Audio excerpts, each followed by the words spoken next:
Smiling.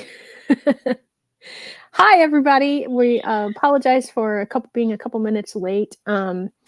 This platform that I use is StreamYard, and it is a wonderful platform. It has been marvelous and very easy to use. But lately, I don't know if it's my device that I use or if it's the StreamYard itself, but I've been having problems not just myself getting in and being able to be heard and seen, but when I'm the host. But I participated in one a couple of days ago where there were three of us, and one of us was always frozen, either the video or the audio. No matter what we would do, somebody was always frozen. So I'm not really sure what's happening, but I know that StreamYard will take care of it because they are a wonderful company. I don't get paid for saying that.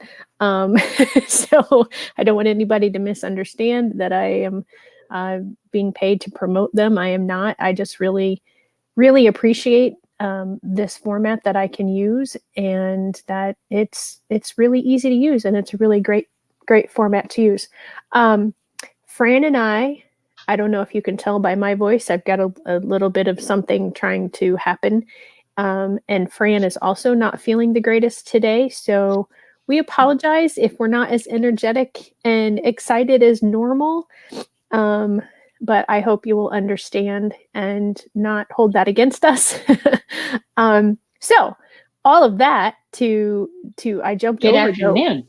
I jumped over that to it jumped over the welcoming part, actually. This is Friday with Fran, and I am Shelley, and this is Fran, and we both have lots of experience, albeit very different experiences with special education. And so we just get here once a week. We try to chat, and hopefully we can bring enlightenment. We can bring encouragement. We can bring, I need another E word really quick. Enlightenment, encouragement. Empowerment. Enabling. We like to try to, it's not really been on purpose, but we do that. Today has been brought to you by a certain letter. So today, I guess we're going with E. So, it's exciting. It's exciting. We try to be exciting. We try to be enthusiastic. But as I said, both of us are a little under the weather today. And so we will still do our best to be here and be present and be with you and all of those things. But I hope you'll understand if this isn't a full hour today, like it normally is. So Fran and I never know exactly what we're going to talk about until sometimes the minute before we go live. Last night we were messaging, what are we going to talk about tomorrow? And I believe we settled on talking about attending the IEP meeting from both my perspective, which is a teacher's perspective, and now as a master IEP coach as a perspective, and from Fran's perspective as a parent. So is that what we agreed upon, Fran? And hi, Fran, by the way. Hi. Yes, actually, that is what we agreed on. And I was really kind of laughing because when we were finished today, I have an IEP. Oh, well, there you go. That's perfect. So I was preparing for it. That's perfect. And I all day today have been on a Zoom meeting. Well, it's not been one meeting, it's a workshop. And so there's been several different meetings, and I have just learned so much. I just love attending those kinds of things. And the one that I actually left early to come to do this was one about the legal issues that are happening right now, which is really, really my jam. I really love the legal stuff. So it was either become I apologize, you missed that. Oh, no, it was good. I got like 45 minutes of it. So, and it's recorded. I'll catch it later. So, Fran, what kinds of things do you do? Because you said you were preparing. So what do you do to prepare for an IEP meeting as a parent? Prepare. I'm almost going to go with the P word there. I pray to start off with for direction. And then as I prepare, I have lots of paperwork that I have to get in order. And I'm running out of P, so I think that's about as far as I'm going to go with that one. But so I just, okay, so what do I do? I try to review the IEP from the previous year, and then I talked to my daughter to make sure that she's satisfied with what's occurring at the present time. Wow, lots of few words are popping out at this point. Anyway, and then she has a co-guardian as well, and she's an adult, but she's in extended education, so that that guardian will also be present during the IEP today. And it's going to be different. It's Google Meet or something. Mm-hmm. I've never done something like that, so I'm a little unsure, honestly. So how? Because I don't always catch. I study people's body language Mm-hmm. during the meeting, and I don't know if I'll be able to do that because words say something and bodies say another, and when they're not lining up, then I know I have to go to bat for her. Yeah, and that is a really, really good point. And it's very interesting that you bring that up. I was just watching the show The Good Doctor a couple of days ago. And for anyone who's not familiar with that show, it's about a doctor who has autism and just kind of, what it's like from his perspective. And I don't think it's based on a real life situation, but I feel like they do a pretty good job of examining things from maybe a point of view of someone who has autism. And the episode that started this season is the hospital has just been inundated with the pandemic. Like they're pretending that, it's back in February and March and that this is all starting. And Sean is the doctor, and every, medical professional is wearing a mask, and all the different patients are wearing masks. And he walked into their lounge, and he and another doctor walked in at the same time, and they both have their masks on, and there's two other doctors in the room. And he looks at the two doctors in the room and he says, "Tell me how Claire is feeling." And the two doctors that were sitting there were like, "What do you mean? How is she feeling?" He said, "Tell me how she's feeling." And they were like, "Well," and he says, "You can't, because you can't see her face. And now everybody knows what it's like for me to have to only listen to the words and not read the body language." Mm-hmm. And I just thought, wow, that is so good, because like you said, in this meeting today that you're going to, you won't have the full person's body. You will basically just get their face. And so you now have to really focus on the words, and people really have to get better at using the words that they really want to use to express how they're feeling. And we have to trust, which I know is really difficult for a lot of people, especially in an environment where you're talking about someone's child, that the words that I'm saying are the words that I mean, and that's what I'm going to do. So I that was just perfect that you brought that up. Now, I have done a Google Meets, and have you done any of the Zoom meetings?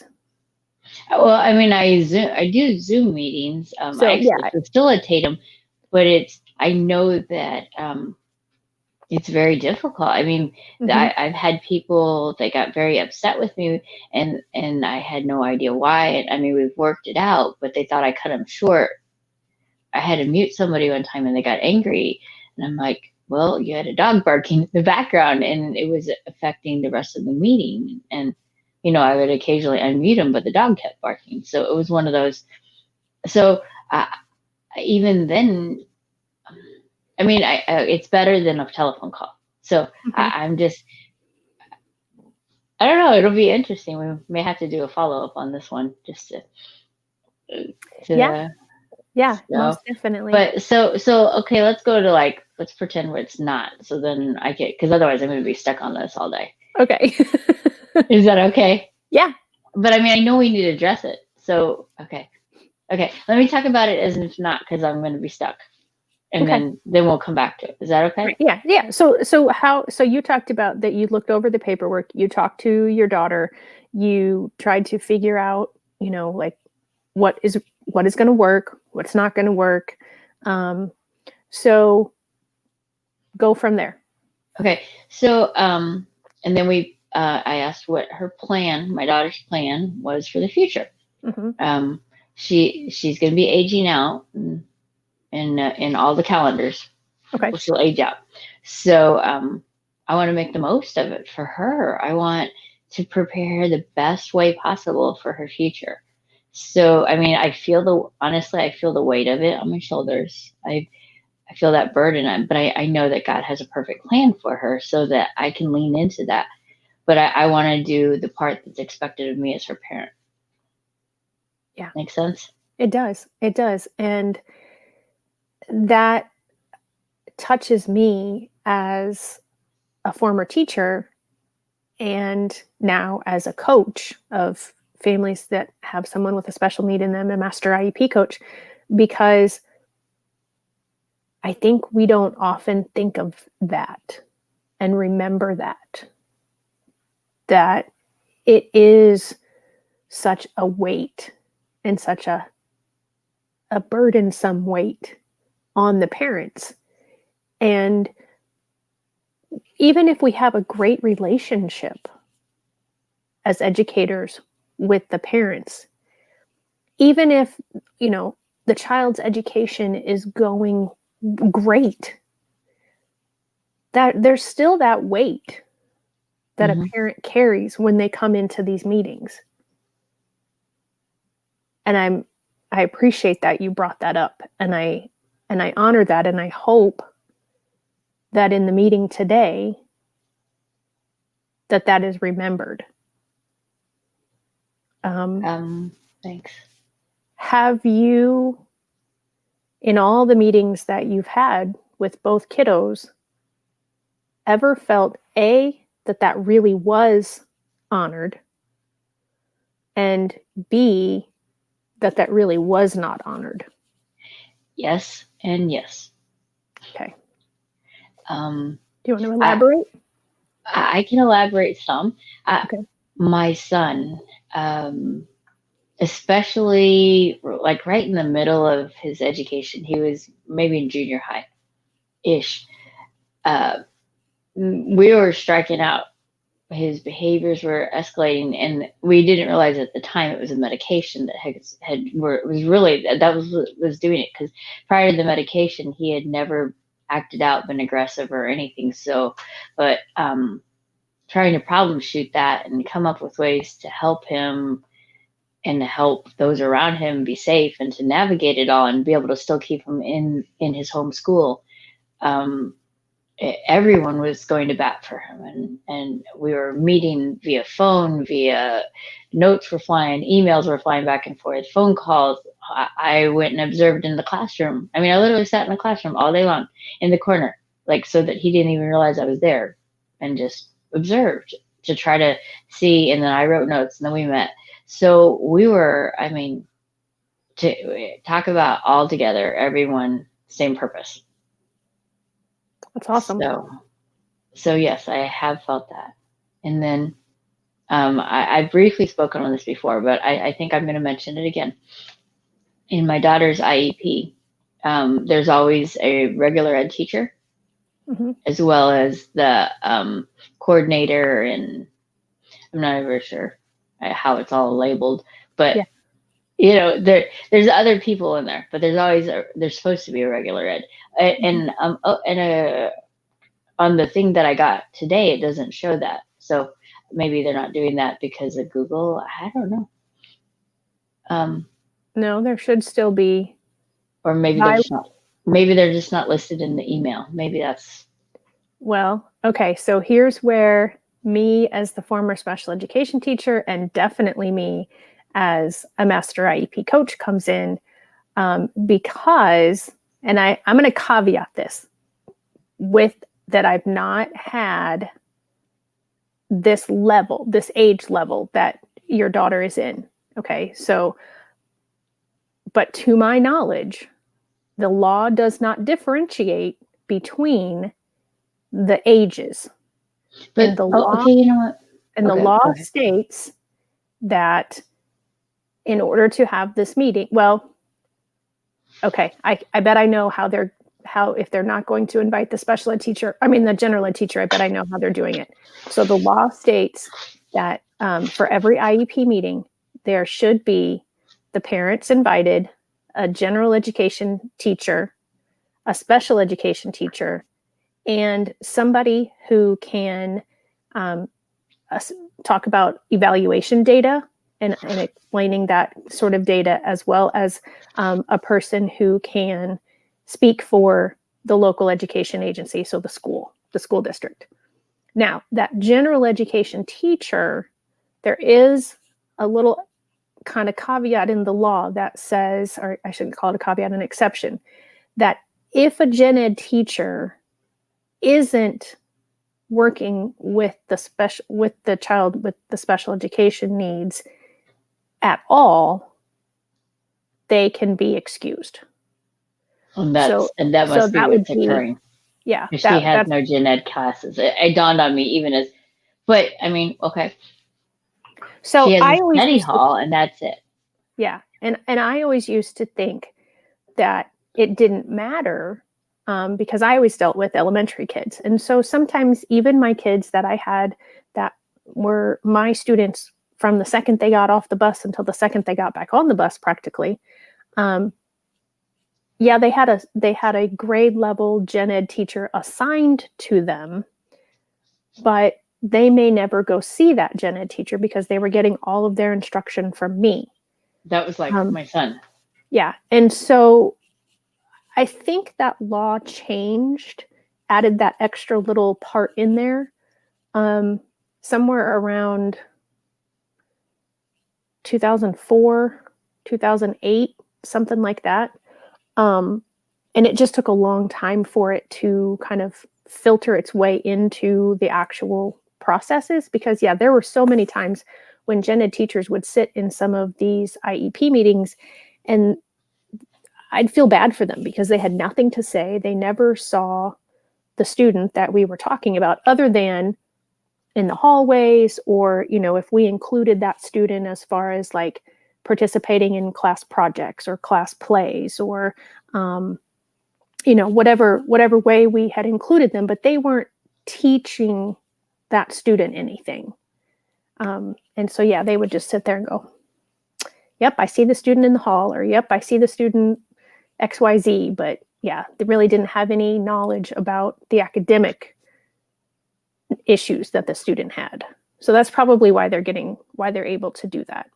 So that was the a little bit of the tip of, when you go into an IEP meeting, there's going to be most likely 3 or 4 people. We used to fill a whole conference room. Right. With Bubby. Yeah. But not as much with my daughter. Right. And probably your son had physical therapy. No physical therapy? Occupational? That was an area that when he was young, when he transitioned into early childhood education, that was when I really had to start fighting.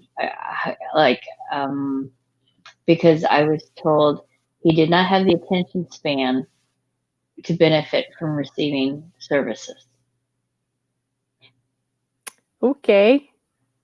Yes, we've never discussed this, but yes, that's what I was told. And so I had to fight for him to have occupational therapy because I was told that person said he would not benefit because he couldn't sit and Well, so that was the beginning of the process of discovering how to appeal and and also not to sign the IEP, not to agree to it, and also to review the IEP prior to signing the IEP, because a lot of times they copy and paste it and it doesn't always all end up there, or the changes aren't in there. So now I take the time to review it. So that's like a question I'm going to have today. I'm like, How am I going to see the IEP? Are we going to share it? Can you do that? I've never done Google Meet, so I'm a little.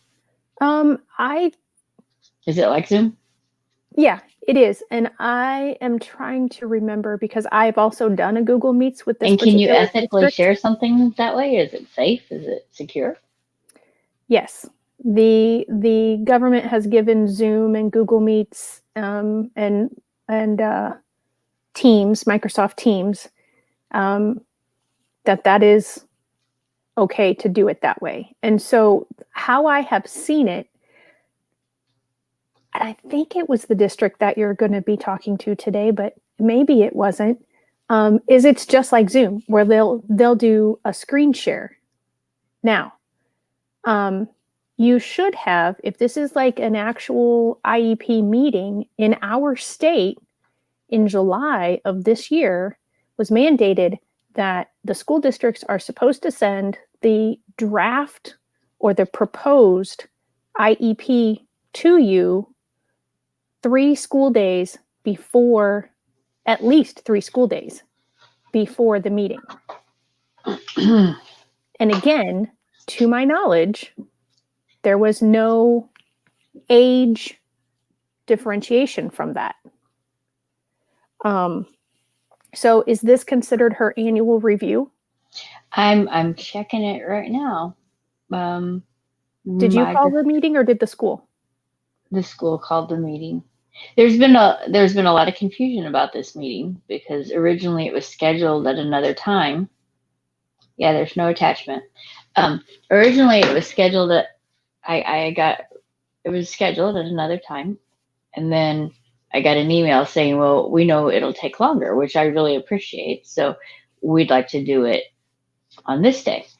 And so I sent some times that would work for that the co-guardian and myself would both be available. Mm-hmm. And then I got a letter in the mail. It was a notice, but it was for another meeting on a different day at a different time. Okay. That had already passed, but I got the letter. And I was just like, okay. So I shot off another email, and then it had just fallen through the cracks. And I understand that. I really do. I get that. I totally have grace. I know they have a lot of things going on. And she had the email had never gone out. So she responded to it. So, the communication, it's just sometimes, unfortunately, the parent has to stay on top of things. Right. Right. And it's because you're the one that wants to, you have to advocate for your child. And that is, it comes back to that weight a bit that's on your shoulders at all times that you are advocating. And it's a different kind of weight than just a regular parenting weight, because parents have that same weight, any typically developing, does that make sense? Mm-hmm. Yeah. Parent has that weight as well. So it's just, you have to check a few more boxes off that right. when you're preparing to go to the next day to do whatever the meeting is to. So the communication's been, it's this technology, but it's a different time. Yeah. My only other, and no, I haven't gotten all the notices that we were supposed to get. Okay. Was that where you're going? Well, partially. But your daughter is not going to school at all, right? Isn't she going to her? No, she's in school. She is in school. So the thing that I thought they might have done was send the proposed IEP with her. Okay. In her IEP, mm-hmm. It's specifically written that no communication can be sent home with her because she's not a reliable source. Okay. Because in the past that has been tried, and then we've gone into her locker and found everything, or I found it under her bed, or I found it in her backpack. It's just, she's not a reliable source. So that's just not something you can do with her.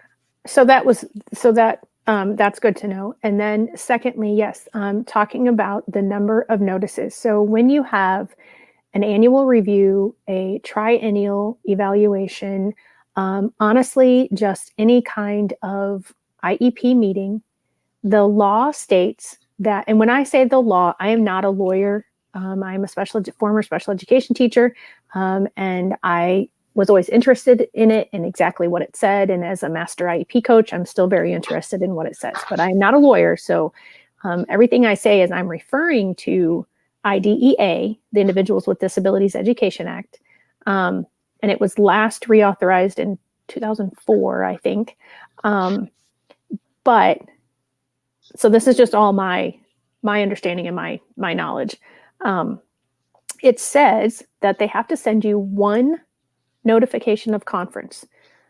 And so they can email that, they can call you and talk to you on the phone, they can mail it in snail mail. So it changed from well, hang this. on. Hang on. So legally, they have to send you one notification. Okay. Now, the second part of the law says, or I shouldn't say the second part, but another part of the law says that if you don't show up for the meeting and they want to go ahead and hold the meeting without you there, they had to notify you this many times. So 99.99 whatever, almost complete 100% whole thing, school districts will go ahead and send out this many notifications ahead of time so that if something happens and you don't ask them to reschedule, they can go ahead and hold the meeting. So the law is this great and bizarrely complicated thing. Yeah. So as long as they sent you one, they're legally okay unless you don't show up today and they try to hold the meeting without you. So if they take a nap and then I'm kidding. Right. And listening to the two lawyers that I referred to that I was on the call with before you was very interesting because one of the lawyers worked all with schools, all school districts. The other lawyer worked with, and he didn't give the, kind of the breakdown, but he said he worked with school districts and he worked with families. And his take on things, I think because of that, was slightly different than her take on things. And she was the one who worked solely with the school districts. She still was like, well, no, the law says blah, blah, blah. But, this is what we're trying. And so basically she said, like our state, if they don't comply with certain things, the state will just slap them on the wrist, which is the really ugly part of the law. With any law, it's only as good as those who are enforcing it. So if you have, a law like this on the books and you don't show up today and they go ahead and hold the meeting and they don't have proof that they have tried to reach you 3 times in at least 2 different ways also. So they can't have all been emails. They can't have all been phone calls. They shouldn't have all been, there has to be at least one other kind of way to reach you. So what's the punishment that they're going to receive? Mm-hmm. Probably not much. And that would be only if you pushed it. So that would be they initiated the communication, the reaching, or they're responding to something that you reached out to. No, they are supposed to. Whether you initiated the meeting or they initiating the meeting, as long as it's an IEP meeting, the school district is responsible for notifying you 3 times. So, okay, it is whatever. Yeah. Again, it's kind of, it's watery. Well, we talked about it at this, in between this email. Does that count as notification? Again, that would be up to the people that are enforcing the law to decide. Okay. I was always taught I was taught it in my education and then in my career, it needs to be a formal, hey, we're talking about the meeting. This is when it is. Here's your reminder, blah, blah, blah. when I first started, we could not email the notification of conference. So it was, you have to make a phone call, and then you have to note down that you made the phone call and who you talked to, or that you left a message. And we really we were encouraged, if we had to leave a message, to not even really count that one, but we could. So, I mean, how it's kind of flowed over the 20 plus years that I was in education, plus since the law has been out. I shouldn't say when I was in it, when I started in education, things have changed a little bit. So, yeah. So, okay. I have a question. Yeah. Because my brain's getting fried on this part of the law. It is. So my question for you, though, is I'm kind of like running with the chipmunk. And by the way, you're really fuzzy in the screen. I just thought I'd tell you that. Okay. Maybe my camera's dirty. But if I clean off my camera, then you won't. No, all of a sudden it went. I think it's your signal. Maybe. Am I freezing? No, you're not frozen, but you're just fuzzy. Okay. But okay, sorry. I'll just keep going. My question though is, because we're talking about perspectives. So how are you? How as a teacher are you? I mean, what are some of the things when you're coming into the meeting? Where are you coming from? What are the things you're bringing into it, and what are your hopes, and what are your expectations or thoughts on the parent? Or do you have like already, this parent's gonna, oh my gosh, this is gonna be a horrible, we're gonna be fighting the whole time, or how do you handle that and still be professional?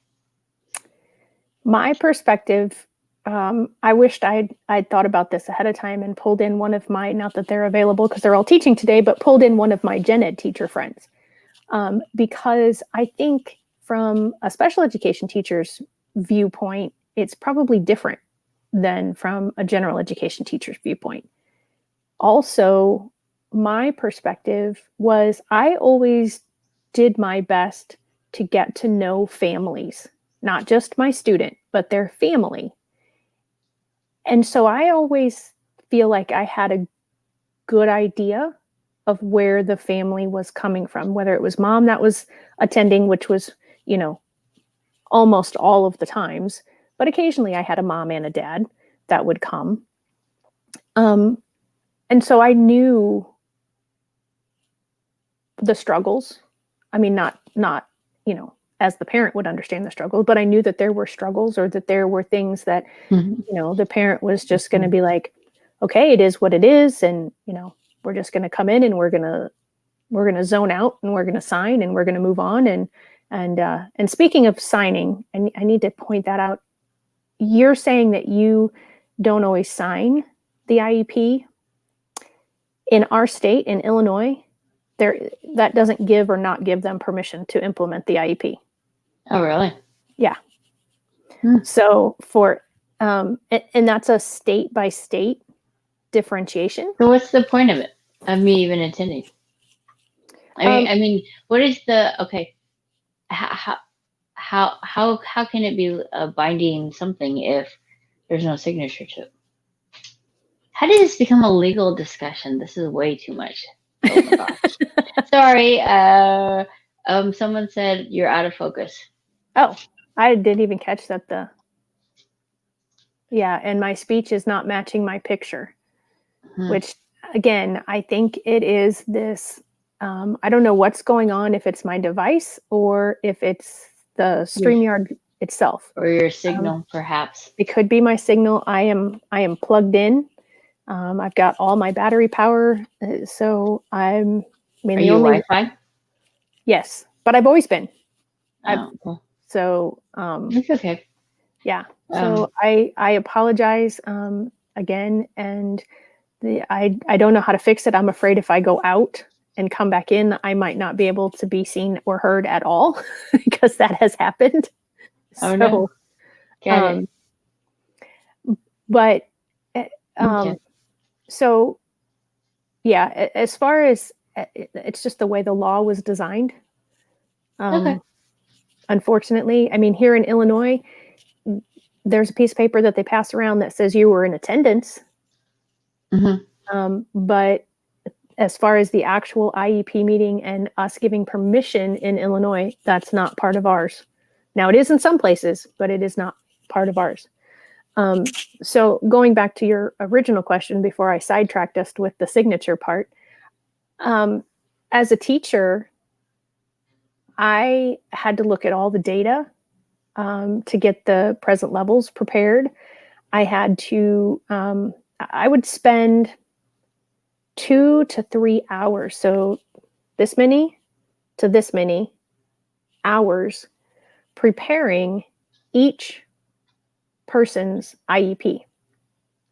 And when I would go into them, and that was on top of being their teacher for however long, or being their some students I didn't see directly because they just needed a little bit of accommodations or help in the classroom, and so I wasn't their direct service teacher for certain lessons, and so I wouldn't be able to speak to everything, as much as I could to other students who I had with me all day long.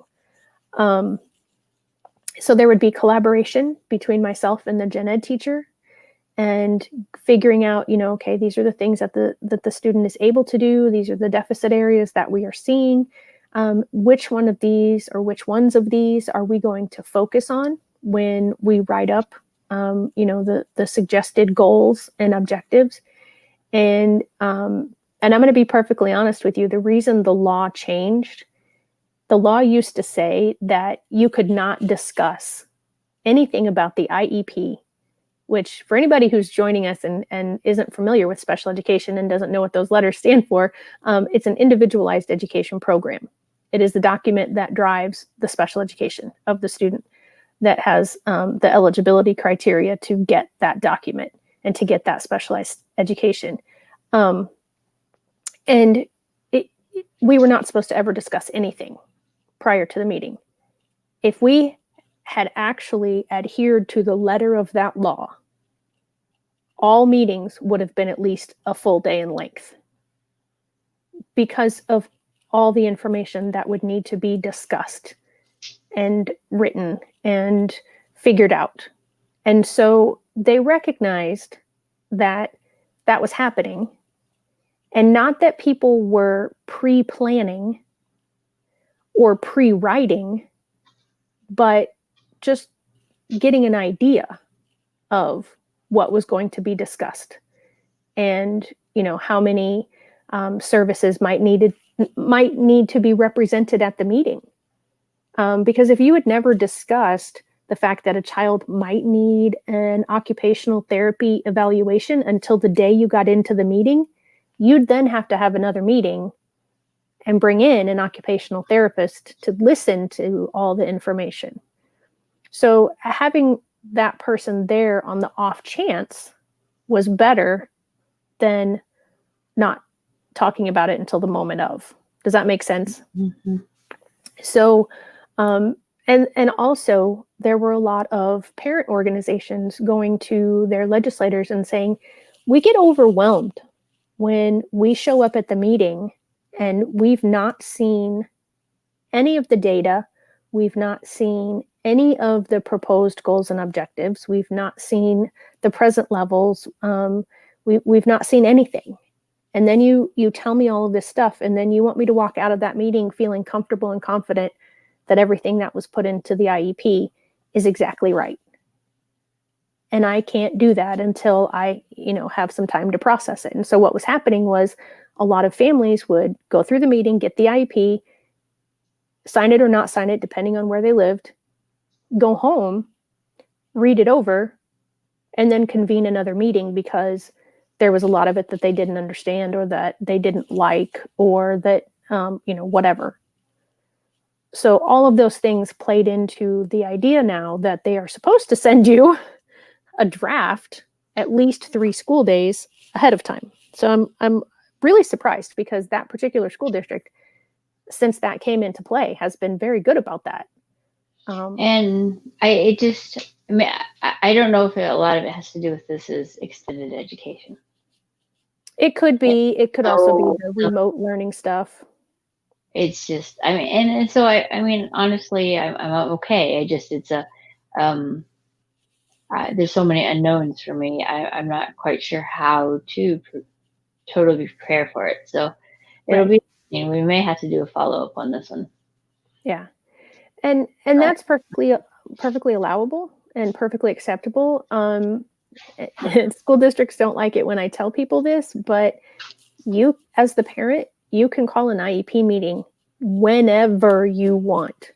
And this is technically, okay, she had one in the spring, Mm-hmm. right, prior to COVID, like, Mm-hmm. and then that happened.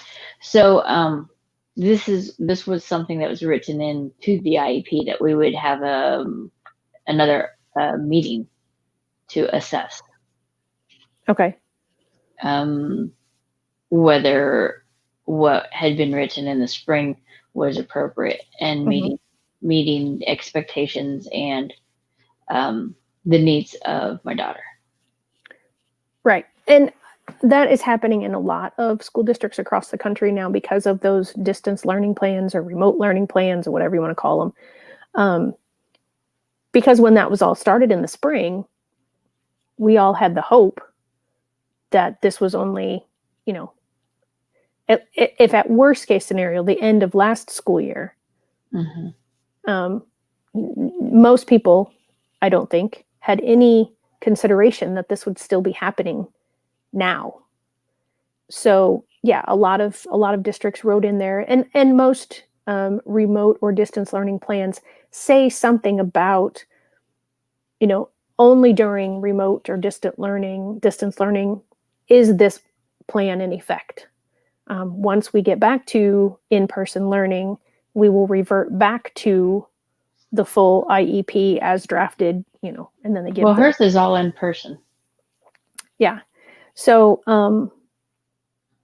and because it's in person, but isn't she still like a couple or 3 days a week going to kind of, I forget what we called it, but where she's off. Job training-ish. Job training. Yeah. Yeah. So, this many times. Yeah. Okay. Yeah. So,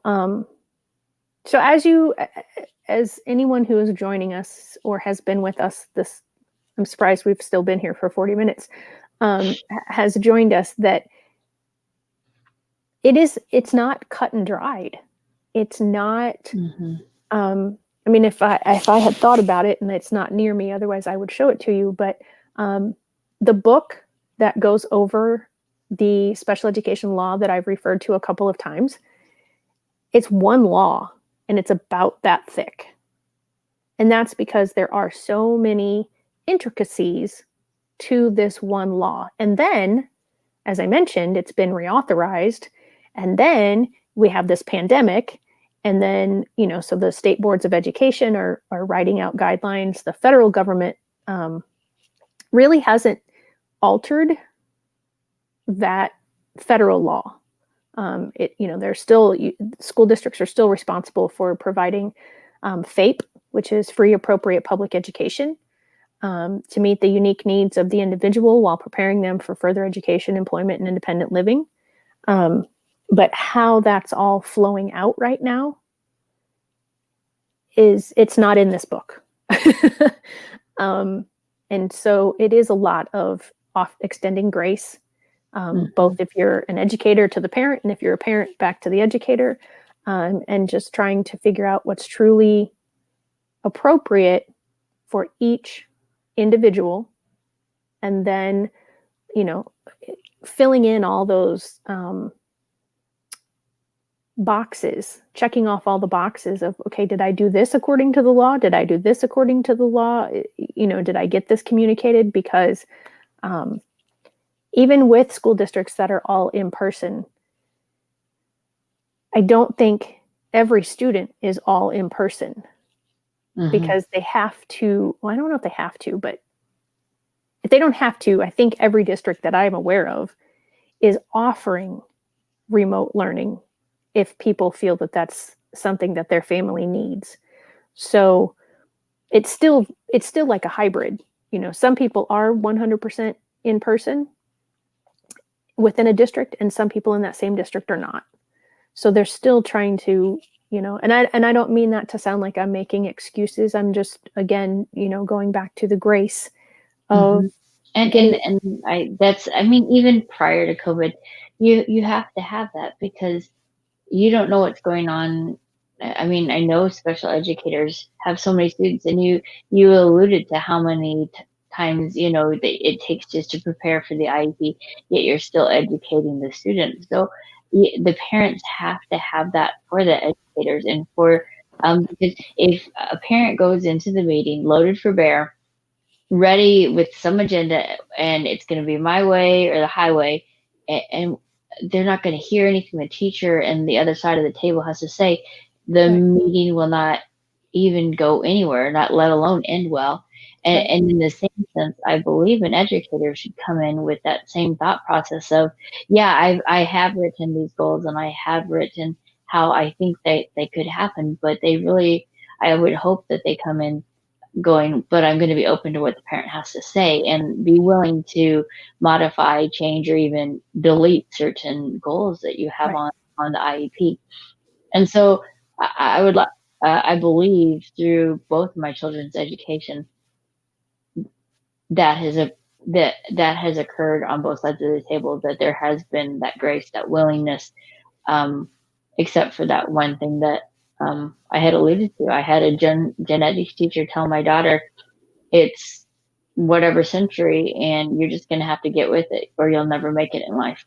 That's yeah, what were her words to her. And it was, oh, I had somebody with me, or I might have not said some nice things, but they very rapidly kicked me in the shin. And um, that was the signal not to say a word. And I didn't. Then I had a bruise on my shin too, but I yeah, didn't say a I word yeah, because it was not appropriate, because anything I said would not have been filled with grace. right. So, And you touched on a key point, just there, but also earlier because you said you're bringing her co-guardian, and whether it's another parent that you bring in, another guardian that you bring in, someone like myself who's a coach for IEPs, or just a friend to be an extra set of eyes and ears. Not that there's a problem or that you even anticipate there being a problem, but there is so much normally talked about at an IEP meeting, whether it's a 30-minute or a 5 hour, that having that extra set of eyes and ears is very beneficial because they might mhm. hear something or see something that you didn't hear or see. Um, they can help you if they can tell, and this is a lot of what I do as a coach. Is I can tell when my clients are getting stressed and when they're going to need a break. And I don't know if you know this, but you can ask for a break in an IEP meeting. You can put it Mm, on pause and say, can I have a 5 or 10 minute break to just recompose myself, take a deep breath, step out of it for a second, and come back into it? Um, because sometimes that's what we all need, because it is such an emotional, can be, and it's such mhm. an emotionally drawn meeting. Um, and if we can just get up away from the setting for a minute and come back, oftentimes everybody's brain is just like, oh, okay, the stress stopped and we can go forward. um, Right. I and had so a, oh, I'm sorry, go ahead. oh no, that's okay. I was just going to reiterate that. That's why it's good to know, but it's better Mhm. to implement it if you need to. Okay. I just as you were talking about, I was thinking about ways that through the IEP meetings, through all the times I've had them, either myself or the educators have tried to even make the environment less, um, less, what's that word I'm looking for, which I'm looking, Less stressful. stressful. But that's not the word, but we're gonna go with it. Yeah. Like there's one, she always had a bowl of candy. Hmm. She always had a bowl of candy, Hmm. and it was just there. I remember I would bring a fun picture or something to share of something my child had done, or just something that I could pass around. And I would always, honestly, I tried to make sure. I greeted each person at the table. And with my son, that could be like in a huge conference, the whole conference table was full and we pulled chairs up kind of Right. things. But I know that I would greet each one and ask them how they were, because I truly cared about them as a person and I wanted them to know that. So Right. for me as a parent, I wanted to convey to them that I see them as people, not just as a tool or a means to get where I want my child to be. Yeah. And so I thought that was always important to do, is to convey that I do appreciate how much and all they do. And I know there are so many things that I don't even know they're doing that. So I want them to know that. So I think that's kind of important. Even if you have some things that aren't being done and you're frustrated, to go in there with that attitude will not get you anywhere. Right. And there's some debate and a lot of discussion actually on whether parents can or should bring in their own bowl of candy to share. If they go to a meeting and that's not been their experience, is it okay for them, or should they bring, and I don't want to call it a peace offering, but I will be honest. I have one family that every Christmas they brought a plate of, and I mean, they were like right out of the oven that morning, muffins and cinnamon rolls. And then, they had made other cookies and candies and stuff. I miss that because that showed that even though we didn't always see, I pretty much always saw eye to eye with this family, but that they didn't see eye to eye with all of their child's teachers, they still wanted to have a good relationship with them. And they didn't just bring it to me. They brought it to however many grade level teachers their child had at the time. And they had 4 kids, and they did that for all 4 of their kids. So they could have had 30 to 40 of these things that the mom had gotten up, and she usually tried to bring her kids in to help her prepare these and get these out. Even when I can recall one year where it was just awful experience for her child. And her child still wanted to bring all the goodies in for all the teachers. Mm-hmm. So, it just helps maintain that relationship, and hopefully it's a good relationship. Because Fran, I mean, you've been doing these meetings for let's see. Yeah, probably S or T years now. And for those of you who don't know why we're doing that in alphabet, Fran has a difficult time since her health issues a few years back of understanding numbers. So S and T, I'm thinking, are like 17 and 18 number of years that she's been involved with different school districts and different meetings with her children's teachers. You all are involved for years and years with each other. And so, I, as a teacher, I always tried to have that bowl of candy. And when I say candy, I mean like the little miniature candy bars. Like I always tried to have chocolate. But yeah, I mean, there, sometimes if I could, if I knew somebody liked a particular thing, I might try to get that particular thing for them. But it's just kind of nice to have that available. And again, not that you have to. It truly, to me, is a personal choice. There's a lot of people who are absolutely against it. Okay, if that's you, then don't do it. I know that unfortunately there have been a lot of families who have had bad experiences at IEP meetings, and they have no love for anybody at any IEP meeting. And I encourage you, if you are that person and you are still going through IEP meetings, to please reach out to me, because I would love to try to help mend some fences between you and that district. Right. And that's, that's part of what I do, is to try to help each person at the table see and understand every other person's perspective that is sitting at the table.